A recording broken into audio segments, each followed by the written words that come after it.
Lors de l'accident provoqué par l'humoriste Pierre Palmade vendredi 10 février 2023, deux hommes, âgés d'une trentaine d'années et passagers de sa voiture, ont pris la fuite.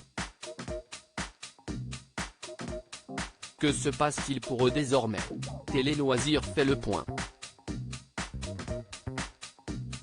Une semaine après l'accident du vendredi 10 février 2023 impliquant le véhicule de Pierre Palmade, l'enquête suit son cours.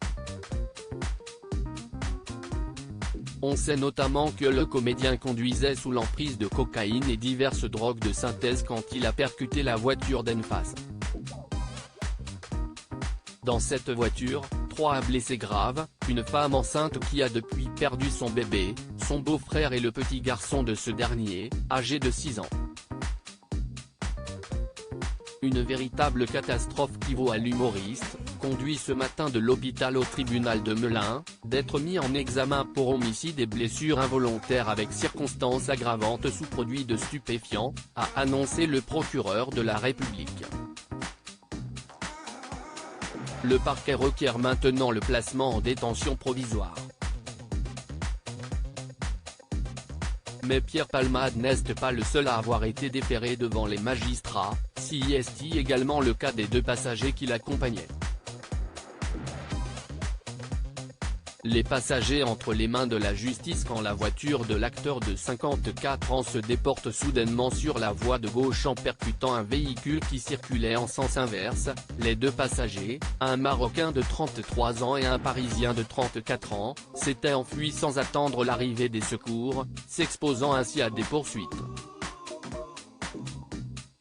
Ce mercredi 15 février, Sam Bouget. L'homme de 34 ans, s'est présenté au commissariat de Melun, selon une source policière. Son complice présumé, Mohsin A, en situation irrégulière, a lui été interpellé le même jour à Clichy-la-Garenne, chez la femme qui le logeait après quelques jours de cavale. Leurs auditions par les forces de l'ordre ont permis de saisir les raisons de leur fuite, leur parcours après la collision ou encore la nature de leur relation avec Pierre Palmade. Placés sous contrôle judiciaire une fuite qui pourrait leur coûter cher, ils encourent jusqu'à 5 ans d'emprisonnement non-assistance de personnes en danger.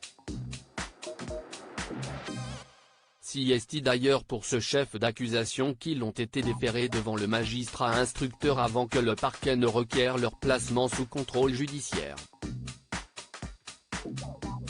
Du côté de Pierre Palmade, cet après-midi, vendredi 17 février 2023, que le juge des libertés et de la détention devrait décider du sort de l'artiste, dont l'état de santé s'est amélioré, selon ses proches. Administration pénitentiaire, cellule anti-suicide, maison de soins? On ne sait pas encore où l'humoriste passera le week-end.